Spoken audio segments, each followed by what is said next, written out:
On va attaquer tout de suite avec comment faire coopérer tous les acteurs de santé au niveau territorial.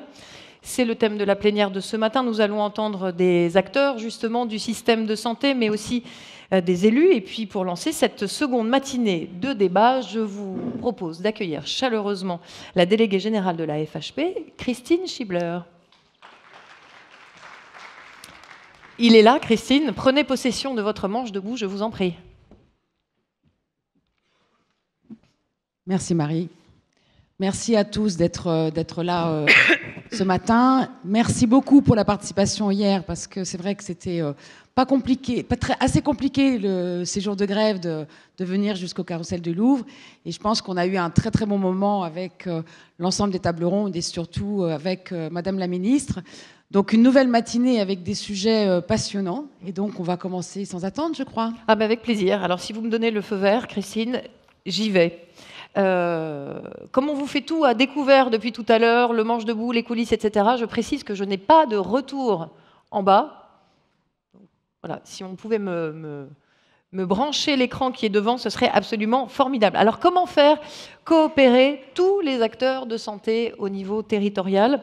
La coopération entre la ville et l'hôpital est un enjeu majeur pour le patient. C'est un enjeu qui est identifié bien sûr depuis longtemps. Une coopération efficace reste néanmoins un défi capital pour optimiser ce fameux parcours santé du patient. Alors quels sont ces enjeux de coordination entre professionnels de santé? Eh bien, le plan Ma Santé 2022 y répond-il? C'est l'une des questions que l'on va se poser, qui sont très vastes. Nous avons réuni pour vous ce matin parmi les meilleures compétences pour répondre à ces questions. Et avant de débattre, je vous demande d'accueillir le vice-président de la Fédération des CPTS, le directeur général de la FEAP et la présidente de l'UNPS, David Guillet, Antoine Perrin et Jocelyne Vittevrongel. Je vous en prie, venez me rejoindre. Alors vous vous mettez... Merci, je n'ai pas de retour. Voilà, je vous en prie. Soyez les bienvenus. Merci beaucoup. C'est vraiment les coulisses. C'est comme au théâtre, quand on change le décor à vue. David Guillet, on va commencer avec vous, si vous voulez bien. Pouvez-vous nous parler des CPTS, les communautés professionnelles territoriales de santé, dont Emmanuel Macron, si je ne me trompe pas, a souhaité un développement important, voire massif, et qui doit faciliter la coordination des professionnels de ville. Est-ce que vous pouvez nous en dire un peu plus pour démarrer ? Merci à la FHP de cette invitation, et puis merci aux collègues présents autour de la table sur lesquels on va débattre d'un sujet éminemment important. Les CPTS, pour resituer le contexte un petit peu, ça a été, suite à un discours du président de la République en septembre 2018, en fait, c'est des communautés professionnelles territoriales de santé qui sont définies par l'article 65 de la loi de modernisation du système de santé. Et en fait, l'idée, c'est de regrouper des professionnels, mais non pas à l'échelle, finalement, d'une structure géographique, telle que l'étaient les maisons de santé pluriprofessionnelles, mais à l'échelle d'un territoire. Un territoire, pourquoi ? Parce que la santé de demain, c'est la santé territoriale. Et la santé territoriale, ça veut dire quoi? Ça veut dire qu'au sein d'une communauté de communes, ou plus élargie, vous avez une population qui n'est pas forcément consommatrice de soins, mais qui est en demande, au cas où elle aurait besoin d'un médecin traitant, d'un accès, de pouvoir avoir une réponse claire et lisible. Les CPTS se situent dans ce contexte-là, suite au grand débat national sur les gilets jaunes qui vont faire monter finalement cette problématique de santé que personne n'avait vu venir de manière aussi prégnante et qui a fait que le déploiement des CPTS au jour d'aujourd'hui, c'est un levier majeur à l'organisation territoriale de la santé de demain. Alors, les hôpitaux privés, les cliniques, le lien avec les CPTS, comment l'organisation finalement va pouvoir se faire? J'ai envie de dire, il faut que ce soit naturel, c'est territoire dépendant. Alors, le vrai plus des CPTS, c'est que c'est à l'initiative des professionnels de santé. À l'initiative des professionnels de santé, ça veut dire quoi? Ça veut dire que le secteur libéral prend un petit peu le témoin qui lui a été tendu par la ministre de la Santé au travers du discours d'Emmanuel Macron, président de la République. Et en fait, les professionnels doivent se situer sur une dynamique territoriale d'organisation et prendre en main, prendre à bras-le-corps ce sujet qui fait que demain, à l'initiative de professionnels de santé libéraux, on va pouvoir structurer l'offre de soins. Structurer l'offre de soins au travers de 4 sujets majeurs que sont le socle en fait de la création des CPTS, c'est-à-dire l'organisation du système de santé pour l'accès à un médecin traitant. Le deuxième levier, c'est l'organisation des soins non programmés. Troisième sujet, on l'a vu juste avant la table ronde, c'était le parcours patient et la prévention, qui est un vrai sujet des pays nordiques, comme on a pu le voir tout à l'heure au travers d'une question. C'est ça les CPTS de demain. Alors justement, le parcours du patient dont vous parlez, les acteurs du médico-social sont des acteurs fondamentaux du parcours de vie et de santé de la personne. Comment mieux les intégrer, Antoine Perrin ? Je commencerai d'abord par réagir à ce que vous venez de dire sur les CPTS, que vous présentez, de mon point de vue, très médical. Alors je suis moi-même médecin, et je ne me renie pas, mais vous les présentez de façon très médicale et très libérale. Et je n'ai rien contre les médecins libéraux non plus. S'il vous plaît, mettez bien le micro contre vous. Oui, mais ça, c'est très fort. Ça va comme ça ? Non, c'est très bien. Merci. Et donc les CPTS, c'est d'abord tous les acteurs du premier recours. C'est tous les acteurs. Alors oui, c'est les médecins, mais regardez ce qui se passe en Suède. C'est pas que les médecins. Et demain, ce sera probablement moins les médecins. Même s'il faut absolument des médecins, il n'y a pas de problème. D'autre part, c'est pas que les médecins libéraux. Bien évidemment, le système de santé en France, le premier recours en tout cas, repose essentiellement sur les médecins libéraux, et c'est très bien, mais il y a déjà des territoires où il n'y en a plus. Et demain, tous les territoires n'en auront pas, et il faudra faire avec les acteurs que nous aurons, qui seront des médecins parfois salariés. Donc déjà, CPTS, moi je trouve qu'il faut le prendre au sens large du terme, en étant un peu en amont, et ça va répondre déjà à votre question sur le médico-social, très en amont de la demande de soins. On est dans un sujet de santé, et dans le médico-social plus qu'un autre, on raisonne en santé, on essaye de raisonner, vous l'avez dit, en prévention, et la prévention ne repose pas essentiellement sur le médecin. Et donc là-dessus, nous on souhaite que... Alors la FEAP, on est présent sur tous les champs de la santé, hein. On n'est pas que l'hospitalisation privée non lucrative, on est également sur les centres de santé, on est également sur les personnes âgées, on est également sur le handicap, et donc on essaye d'avoir une vue un peu globale. Et donc sur le médico-social, par rapport au premier recours, il est indispensable, puisque la population la plus en demande, en besoin de premier recours, c'est la population vulnérable. Population vulnérable qui vit souvent avec un accompagnement de sa dépendance, en particulier les personnes âgées, donc dans les EHPAD, ou les personnes handicapées, voire les personnes socialement précaires. Donc ce secteur social et médico-social doit impérativement être très bien articulé avec les CPTS. Et ce secteur médico-social a des acteurs en santé qui ne sont pas, qui sont dans les établissements et services, qui ne sont pas en premier lieu dans les CPTS, qui sont parfois salariés, qui sont parfois libéraux, mais en tout cas, qui doivent être tous associés dans ce domaine-là. Et donc, je reviens sur Ma Santé 2022, qui est pour nous une très très bonne réforme, sauf que Ma Santé 2022 s'arrête au CPTS.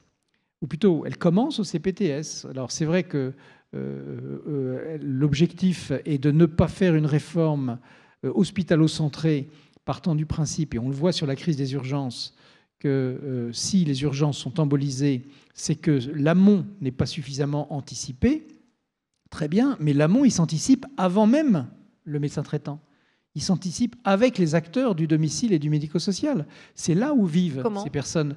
Eh bien, en prenant en compte... Commençons par le faire, et nous regrettons que ce ne soit pas fait, prenant en compte les acteurs du domicile. Les acteurs du domicile à la maison ou les acteurs du domicile dans le médico-social, qui sont des auxiliaires de vie, qui sont des aides-soignantes, qui sont des infirmières, qui ne sont pas des médecins, et qui sont au premier contact des personnes pour dépister l'éventuelle décompensation, pour la prévenir, et parfois sans le médecin. Alors c'est très bien, encore une fois, il faut surtout qu'il y ait des médecins, mais les délégations de tâches, les infirmières de pratique avancée, il faudrait même des aides-soignantes de pratique avancée. Il y a des métiers à développer, des compétences à développer. Une aide-soignante, ça n'est pas qu'une personne qui fait les toilettes. Une personne qui aide, accompagne à l'autonomie une personne en dépendance. Et donc, le médico-social, qu'il soit à domicile ou en établissement, doit être le premier élément, la première ligne de la santé. Réaction rapide, David Guillet, parce qu'après, je voudrais qu'on donne la parole à Jocelyne Wittefrangel. Je vais me faire l'écho et le porte-voix également de la profession infirmière, parce que je suis moi-même infirmier à domicile. Donc pour le coup, dans mes propos introductifs, j'ai peut-être laissé entendre que finalement c'était médico-centré, mais pas du tout. Quand j'ai parlé d'une dynamique des acteurs et une coordination, c'est forcément les professions de santé du domicile, quelles qu'elles soient, le social, le médico-social. Simplement, l'idée en fait qui était revenue, c'était de se dire sur l'articulation, la dynamique à créer, en effet, c'est pour répondre à une population qui avait des craintes sur l'accès à un médecin traitant. Forcément que la difficulté est à venir, puisque le creux de la vague, c'est 2027, et on retrouvera un niveau de 2016 qu'en 2040, c'est l'adresse qui le dit. Donc forcément, d'ici 2040, il y a des choses à inventer. Les CPTS sont là pour créer une dynamique, et pour le coup, avec tous les acteurs. Pour finir le tour de table et vous faire réagir, Jocelyne Wittefrangel, d'abord, peut-être vous voulez réagir à ce qui a été dit, et après, je voulais voir quelle était votre vision, vous, d'un travail et d'un dialogue réussi entre établissements de santé et membres des CPTS. Alors, je vais réagir sur les 2 points, puisque l'UNPS représente les 12 professions de santé. En fait, les CPTS se créent à l'initiative des professionnels de santé libéraux, quelles que soient leurs obédiences. Mais c'est la création. Bien évidemment, dans la loi, il est prévu d'intégrer le social et le médico-social. Et si on veut qu'une CPTS à l'échelle d'un territoire fonctionne, sans social et sans médico-social, elle ne fonctionnera pas. Mais l'initiative a été prévue pour les professionnels de santé libéraux. Le plan d'Emmanuel Macron est de passer tout le monde en exercice coordonné, ce qui ne veut pas dire qu'on sera tous à l'échelle d'un territoire. On pourra être aussi à l'échelle d'une patientèle sur des équipes de soins primaires qui, elles, ne sont que, alors on dit médical, mais dedans, il y a médical, pharmaceutique et paramédical, hein, puisque c'est la définition de toutes nos professions. Après l'accord qui a été passé avec l'assurance maladie, il est effectivement très médico-centré, puisqu'on sait que c'est là qu'on a les points d'achoppement. Mais les CPTS, elles sont surtout là pour faire un lien avec les établissements de santé. Parce qu'on sait que les 2 gros points de rupture pour les patients, c'est l'entrée à l'hôpital, l'entrée en établissement de santé, la sortie en établissement de santé, et ce fameux lien qu'on appelle ville-hôpital. Un raccourci évident. Si on veut que ça fonctionne, ça ne peut fonctionner que si les CPTS fonctionnent avec les établissements de santé de leur territoire. Et fonctionnent en cassant les murs. Il faut casser les murs entre la ville et l'hôpital. Et c'est impératif de pouvoir dialoguer. Et ce n'est pas le dialogue qu'on cherche avec des administratifs, hein. On cherche le dialogue avec nos homologues hospitaliers. C'est-à-dire que c'est vraiment ce qui nous manque. Et effectivement, désengorger les urgences, faire qu'une sortie d'un établissement de santé soit plus précoce en ayant prévu dans les fiches hospitalières, dans les fiches de l'établissement, l'équipe de soins autour du patient. Tout ça va faire qu'effectivement, on va casser les murs, on va casser les codes. Alors, bien évidemment, tout ça ne se fera qu'avec le développement des outils numériques communs. Alors, ça va être du beaucoup plus long terme. On va en parler pas mal ce matin. Christine Schibler, une première réaction après ce tour de table? Oui, j'aurais envie de demander, en fait, le sujet des urgences a été abordé à 2 reprises. Donc finalement, quelle est votre vision de l'articulation entre le sujet de l'accès aux soins primaires et les urgences dans le cadre de ces CPTS? Comment on pourrait essayer d'améliorer l'accès aux soins pour l'ensemble des publics et aussi pour les publics particuliers? Antoine Perrin? Oui, je commencerai par réagir à ce que vous avez dit. De mon point de vue, vous avez omis 2 choses. La première, vous avez dit CPTS libéraux. Pardonnez-moi, c'est CPTS premier recours. Libéraux ou pas libéraux. C'est tous les acteurs du premier recours au CPTS. Et dont éventuellement, sur certains territoires où il n'y a pas de médecins libéraux, des centres de santé. Donc ça, c'est le premier sujet. Deuxièmement, vous avez parlé des CPS articulés avec l'hôpital. Oui, dans un sens, oui. Mais là, je réponds à la question de Christine. Mais également, les CPTS doivent être articulés avec les acteurs du domicile. Le plan cet été d'urgence de la ministre sur les urgences, justement. Nous, ce que nous avons regretté, c'est que ce plan n'aborde absolument pas le sujet des acteurs du domicile. Qu'est-ce qui fait qu'une personne âgée, polypathologique, dépendante, va rester dans un état de compensation, je ne vais pas dire dans un bon état de santé, dans un état de compensation à son domicile. C'est parce qu'elle a tous les jours des personnes qui veillent à ce qu'elle se lève, à ce qu'elle se lave, à ce qu'elle s'habille, à ce qu'elle mange des repas réguliers et équilibrés, à ce que ses constantes soient bonnes, à ce que elle déambule, à ce qu'il n'y ait pas un tapis par terre qui soit de travers sur lequel elle va buter, à ce qu'elle ait des activités sociales, cognitives, ludiques, à la hauteur de ses besoins, de ses envies, à ce qu'elle prenne ses médicaments, le bon médicament au bon moment. Ça, c'est pas le médecin. Ce sont les acteurs du domicile. Et donc les CPTS doivent absolument être avec ces acteurs du domicile, les aides-soignantes qui passent à la maison, c'est elles qui seront les premières à veiller à la santé de la personne, à voir qu'elle n'est pas en phase de décompenser, à prévenir l'infirmière et le médecin pour éviter le parcours aux urgences, justement. Or là, pour le moment, il n'y a aucune action qui est proposée. Il n'y a rien dans le PLFSS. Il y a 50 millions d'euros cette année sur le domicile, 50 millions l'année dernière. C'est absolument rien par rapport aux besoins. Et demain, si on veut avoir une situation qui se restabilise vers le domicile pour les personnes vulnérables, il va falloir investir les acteurs du domicile, les aider à s'organiser, parce qu'ils sont pas souvent, d'ailleurs ils sont souvent un peu atomisés, les aider à s'organiser, les structurer, mais la santé elle commence là, avant les CPTS. Vous voulez répondre, Christine ? Non, ce que je voulais dire, c'est qu'il y a effectivement des budgets très importants qui ont été accordés au projet de CPTS, et donc j'ai envie de poser un peu une question sur le fait que comment on va s'assurer de bien utiliser ces fonds. Et est-ce que la multiplicité des missions qui ont été mises dans l'accord conventionnel des CPTS va garantir qu'il y aura des objectifs prioritaires qui permettront vraiment d'utiliser à bon escient ces fonds qui pourraient être aussi superposables à d'autres fonds sur les hôpitaux de proximité? Je ne sais pas quelle est votre vision, monsieur David Guillet, après je vous donne la parole. Et en fait, le principe d'un accord conventionnel, c'est qu'il est conventionnel. Donc forcément, s'il y a des sujets qui sont définis, l'accès à un médecin traitant, je le répétais, il y a 4 socles en fait sur les missions des CPTS qui sont définis dans un accord conventionnel. Donc le principe, c'est qu'il soit appliqué avec la veille de l'assurance maladie, qui est financeur, donc qui va veiller. Simplement, l'assurance maladie se positionne comme vraiment soutien, accompagnateur, et non pas comme le gendarme boursier. Pourquoi j'insiste sur ce sujet-là, et je reviendrai sur les propos que vous avez faits tout à l'heure, c'est que ce n'est pas sur les soins primaires, les CPTS, c'est les soins primaires et les soins secondaires. C'est le lien avec les cliniques, c'est le lien avec les médecins spécialistes. Dans les CPTS qu'on voit se construire, il y a des médecins spécialistes, de manière isolée, qui adhèrent à l'association. Parce que c'est une forme associative au départ, pour que ce soit plus light, pour que les professionnels de santé s'y engagent. Mais le vrai sujet demain, c'est quelle va être l'articulation entre la ville et l'hôpital. Comment modifier finalement les CME? Est-ce qu'il n'y a pas quelqu'un de la CME qui pourrait faire partie du conseil d'administration de la CPTS et inversement? Le vrai sujet des urgences des hôpitaux de proximité, c'est celui-là. C'est-à-dire qu'il y ait finalement une porosité entre les projets.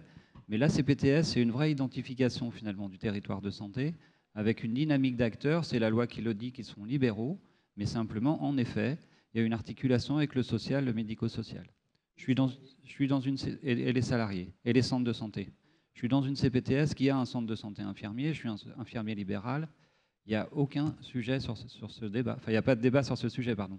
C'est objectivement naturel. Jocelyne Witte-Vrangel. Alors, j'avais bien dit au début que dans la constitution des CPTS, il y avait le sanitaire, le social et le médico-social. C'est évident.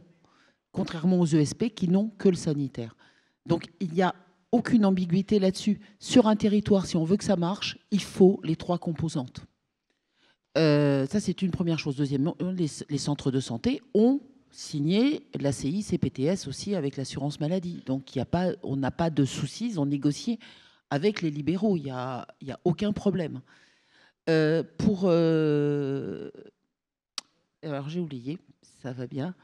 Non, mais moi quand je vous entends parler tous les 3 et les questions de Christine aussi, je me demande comment chacun des acteurs du parcours, finalement, arrive, au milieu de tout ça, à trouver sa juste place.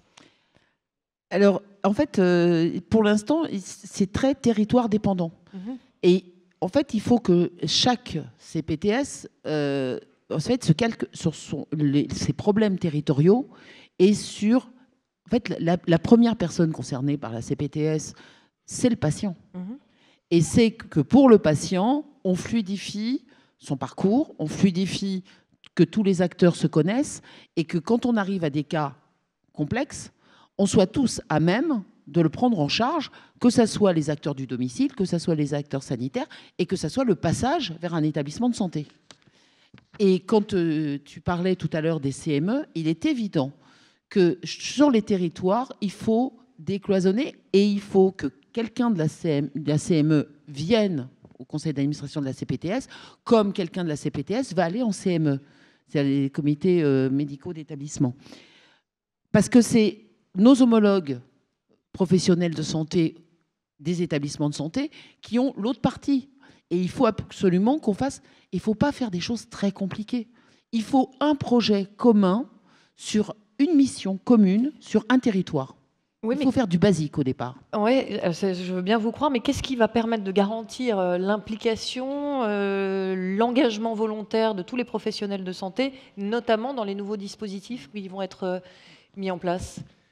Ce sera la taille du territoire qui ne devra pas être un gros territoire, et au sein de ce territoire, des acteurs qui se connaissent, qui se respectent, qui savent ce que chacun peut faire, qui s'articulent en accord et en connaissance de cause sur qui fait quoi, jusqu'où tel acteur peut aller, mais à partir d'où l'acteur ne peut pas, et en tout cas des acteurs qui ont toujours des liens les uns avec les autres, des acteurs qui ne sont jamais isolés. Ce que vous voulez dire, Antoine Perrin, c'est que pour le moment, ça ne fonctionne pas comme ça. Alors, il y a des territoires où ça fonctionne, hein, il y a des endroits où ça fonctionne très bien, et c'est justement sur ces territoires qu'il faut regarder. Regardons aussi ce qui ne va pas. Quand ça ne va pas, les personnes âgées qui, pardonnez-moi le terme, déboulent aux urgences dans de mauvaises conditions, on retrouve très souvent dans ces non-prévisions de décompensation des personnes qui n'ont pas pu avoir le lien entre l'aide-soignante, l'infirmière, le médecin, pour des tas de raisons, parfois valables, hein, parce que le médecin est occupé, parce que l'infirmière n'était pas là. Bref, la décompensation s'est faite, elle n'a pas pu être prévenue, et donc une fois qu'elle est faite, on arrive aux urgences dans de mauvaises conditions. À partir du moment où les acteurs parlent, s'organisent, et qu'il est clair que ça, c'est moi qui le fais, mais ça, c'est pas moi qui le fais, c'est lui ou c'est elle qui le fait, et elle est joignable, et elle le fera, les problèmes diminuent largement. Donc le gros travail des CPTS en cours, et c'est très bien qu'elles le fassent, c'est l'organisation, la connaissance mutuelle et l'articulation. David Guillet, sur cette organisation justement des CPTS? Ce que vous relevez, c'est complètement vrai. Finalement, c'est un manque de lisibilité, à la fois pour les patients ou la population, et les acteurs. C'est-à-dire qui fait quoi et comment. Et en fait, comment on va s'organiser pour la santé de demain. Comme vous le disiez, la personne âgée, finalement, c'est souvent le travail qui a été fait en amont qui permet d'éviter les hospitalisations ou, si hospitalisation il y a, de favoriser les sorties. Moi, sur mon territoire, l'organisation a permis de gagner quasiment 3 jours sur la sortie de la personne âgée au domicile. Ce que vous disiez tout à l'heure. Donc c'est l'articulation des différents acteurs qui travaillent sur l'amont, qui se connaissent, qui finalement permettent aux patients d'avoir un parcours qui est déjà identifié, parce que demain, on ne parlera pas, comme vous le disiez, d'un médecin traitant ou d'un médecin référent, mais finalement d'une équipe de soins. C'est suffisant, Jocelyne Guiteau-Frangel ? Alors, c'est suffisant dans la théorie, mais maintenant, il va falloir le mettre en pratique. Ouais, alors, justement, comment ça peut se mettre en pratique, toute cette coordination, cette meilleure connaissance des acteurs des uns des autres sur les territoires? Alors, déjà, il va falloir qu'on crée ces CPTS et qu'on les crée d'une manière... elles sont très, très différenciées, parce qu'on a des CPTS qui vont de 7000 habitants, couvrent un territoire de 7000 habitants, à des CPTS qui couvrent des territoires de 300 000 habitants, avec 1500 professionnels de santé libéraux. Donc, ça devient extrêmement compliqué. Mais ça va être les outils. Alors, on espère beaucoup du DMP, que l'assurance maladie a repris, qui devrait être accessible aussi bien en établissement de santé qu'en ambulatoire. Pour l'instant, c'est extrêmement compliqué. Après, messagerie sécurisée de santé, parce qu'il va falloir effectivement mettre ça. Et puis, on a les dernières choses qui se mettent en place, c'est vraiment pour un patient spécifique, avoir une application sur nos smartphones qui nous permettent que pour un patient, on ait tous accès, que ce soit le sanitaire, le médico-social, c'est-à-dire que si l'aide-soignante, en passant le matin, a vu que le patient n'était pas bien, elle met sur l'appli un mot, ça fait que l'infirmier va repasser ou le médecin va être alerté, mais chacun... Et donc ça, c'est des outils qui doivent se développer. Pour l'instant, on a des petits problèmes de sécurisation, mais on a surtout les problèmes, c'est qu'on n'est pas très compatible entre établissements de santé, ambulatoires, et puis chaque territoire... Pas très compatible, c'est-à-dire c'est que chacun a développé des outils différents. Ah oui, oui. Et puis, les établissements de santé, ils peuvent être sur des territoires de plusieurs CPTS. Mais si moi, je prends mon département, on va avoir un établissement de santé qui va couvrir 5 CPTS. Il ne s'agit pas que chacun fasse un projet différent. Donc, il va falloir aussi homogénéiser sur les territoires. Donc, tout ça, il va falloir faire du dialogue, prendre le système qui nous semble le plus adéquat, le DMP, les messageries sécurisées, c'est classique. Par contre, ces applis autour d'un patient complexe qui a besoin d'être suivi tant par l'hospitalier que par la ville, que par le social et le médico-social, là, on va un peu plus galérer. Alors, on va avoir une table ronde tout à l'heure entièrement dédiée au numérique, mais je voudrais quand même avoir, Antoine Perrin, par exemple, votre réaction sur cette coordination numérique, manifestement plus que oui, nécessaire. elle est indispensable. Je suis tout à fait d'accord avec ce que les deux personnes viennent de dire là. Je rajoutais un élément sur la sortie. Parce que j'ai été hospitalier pendant 20 ans. Il est impensable aujourd'hui, et malheureusement ça se fait encore, qu'une personne sorte de l'hôpital sans qu'un lien direct ait été pris avec les acteurs du domicile. Et je dis les acteurs du domicile, ça peut être le médecin, si c'est possible, c'est très bien. Mais parfois, c'est pas possible. En tout cas, quelqu'un de la CPTS. C'est indispensable. Il n'est plus possible aujourd'hui qu'une personne sorte sans qu'elle ait avec elle ou sur son DMP, donc disponible, le compte-rendu d'hospitalisation, le compte-rendu opératoire, qui va arriver 15 jours après par courrier. Pardon, mais alors je pose une question de béotienne, et comme voilà, beaucoup d'entre nous ici, voilà, j'ai déjà eu dans la famille des raisons de fréquenter des établissements de santé. Quand on voit la difficulté qu'on peut avoir à récupérer un dossier, comment Eh ben, c'est une pierre dans le jardin des hospitaliers. Alors, il y a des gros progrès qui sont faits, mais je le dis, je le reconnais. Les hospitaliers ont vraiment des très grandes marges de progression, on appelle ça comme ça, sur ce sujet-là. Une personne ne doit plus sortir d'un établissement sans avoir le contact direct avec ceux qui, à domicile, vont avoir à l'accompagner ou à le soigner, et un contact qui dit « OK, on peut ». OK, on peut. C'est-à-dire, c'est pas simplement « on vous dit qu'on vous l'envoie ». Il faut que ce soit « OK, on peut ». Et avec tous les éléments de données médicales et infirmières, tout ce qu'il faut. Mais ce n'est pas encore la règle. Il y a des gros progrès qui se font, hein, mais ce n'est pas encore la règle. Oui, David Pour Guillet. répondre un petit peu tard à votre question sur l'utilisation des fonds de la CPTS, et pour aller dans le fil conducteur de ce que vous venez de dire, l'articulation des fonds, en fait, c'est permettre aux acteurs de santé libéraux, qui travaillent bien souvent tout seuls, d'avoir finalement une aide, une coordination. Donc les finances servent aussi à l'embauche d'une coordinatrice sur un territoire bien identifié, avec finalement un catalogue des ressources disponibles en termes de professionnels infirmiers, aides-soignants, structures de soins. Et qu'est-ce que ça va permettre? Ça va permettre aux établissements privés, notamment aux cliniques, pour la sortie d'un patient, d'avoir plutôt une personne à appeler sur le territoire. C'est-à-dire la cellule de coordination ou la cellule qui gère finalement cette articulation entre la ville et l'hôpital. Parce que pour reprendre des propos que j'ai entendus en région, mais une infirmière d'après-midi dans une clinique, 40% de son temps, c'est le lien avec l'extérieur. Ça, c'est juste pas possible en fait. Parce qu'en fait, son temps, l'infirmière, c'est auprès du patient. Il faut qu'on soit plus lisible, qu'on soit bien identifié et que ça permette aux établissements, qu'ils soient publics ou privés, finalement, de gagner en fluidité et de permettre aux patients, finalement, de sortir dans les conditions les plus optimales.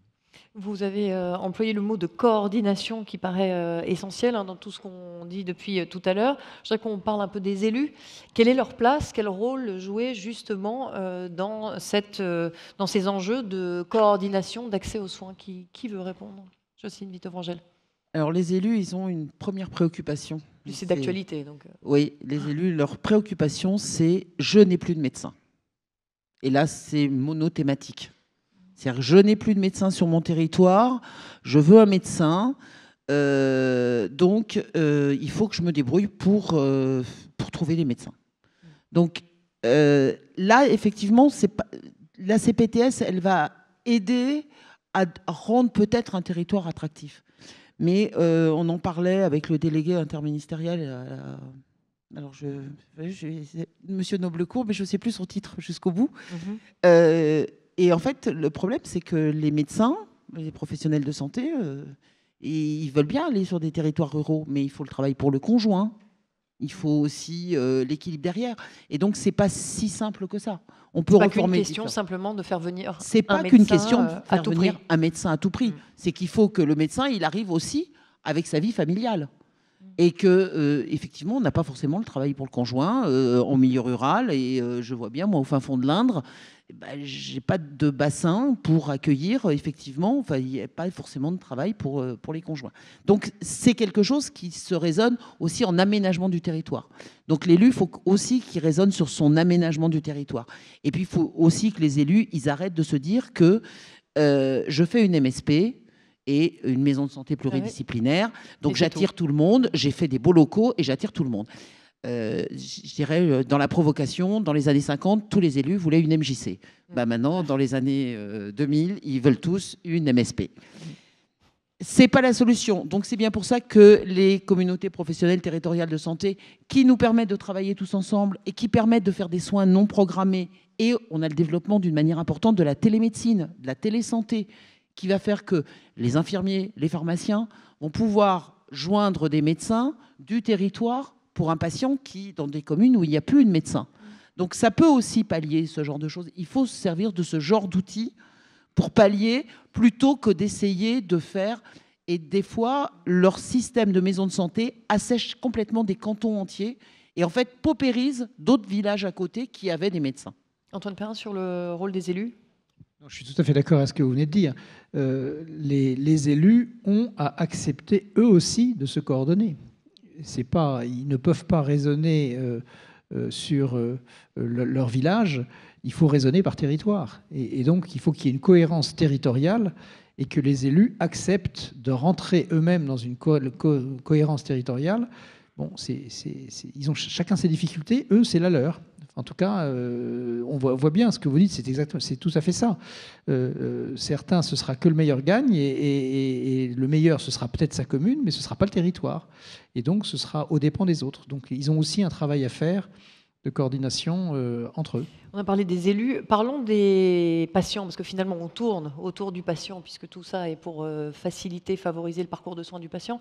David Guy, vous qui êtes infirmier libéral, qui voyez des patients quasiment tous les jours, j'imagine, quelle est la place du patient au sein du système de santé ? C'est-à-dire, à quel point peut-il être acteur ? Je ne sais pas si c'est le numérique, enfin, à quel point il peut être acteur de son propre parcours de soins ? Alors, il y a différentes sortes de patients. C'est vrai que la petite mamie que je vois tous les jours, c'est difficile pour elle d'être acteur, mais plutôt, j'aime pas le terme, mais consommateur de soins. Simplement, la vraie difficulté finalement pour l'organisation des CPTS, mais je pense que c'est un petit peu la même chose pour les établissements de santé, qu'ils soient privés ou publics, c'est comment identifier finalement les associations de patients sur des territoires ruraux, parce qu'à l'échelon national ou régional, on a en fait des associations qui sont assez lisibles. Maintenant, sur les territoires, la vraie difficulté, c'est ça. Donc je pense que le rôle des élus, moi, il peut être aussi sur ça, sur la mobilisation finalement des administrés, et leur demander d'être présents au plus proche du projet de santé, qu'ils puissent se manifester auprès des communes, enfin des maires de leurs communes, pour finalement être le levier de choses que les professionnels n'auraient pas forcément identifiées. Antoine Perrin, pour conclure. Alors, nous sortons nous-mêmes de notre congrès à la FEAP, c'était il y a 15 jours à Marseille, et le thème c'était « La personne actrice de son parcours à l'ère du numérique ». Et on ne parle pas du patient, on parle bien de la personne, donc une personne qui est vous, moi, quelqu'un qui va bien, qui va mal, qui est potentiellement malade ou qui l'a été, enfin bref, une personne. Et donc, sur ce sujet-là, les débats étaient très intéressants et est revenu très souvent le fait que la personne, elle n'est pas toute seule. Et d'ailleurs, vous parlez de la petite mamie, elle a aussi sa famille.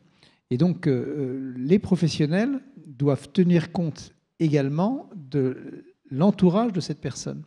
d'entourage qui est parfois très présent, parfois trop présent, mais parfois très absent, et d'autant plus difficile à gérer qu'il est très absent, qu'il le sent et qu'il le vit mal.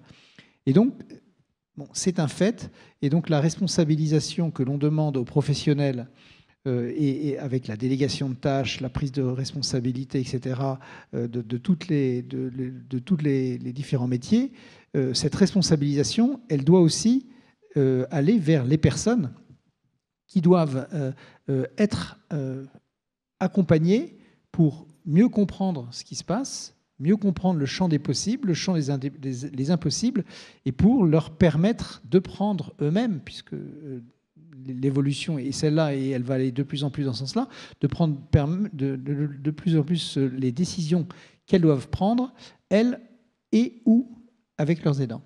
Jocelyne Vitefrangel, le mot de la fin pour vous sur le patient, justement. Alors sur le patient, France Asso Santé, qui est quand même l'association qui représente les usagers, puisque ils aiment le terme d'usager du système de santé, nous a remarqué qu'ils aimeraient beaucoup que dans toutes les CPTS, on ait un représentant des usagers du système de santé, justement pour parler et pour voir sur le territoire et donner la vision de toutes leurs associations en bloc.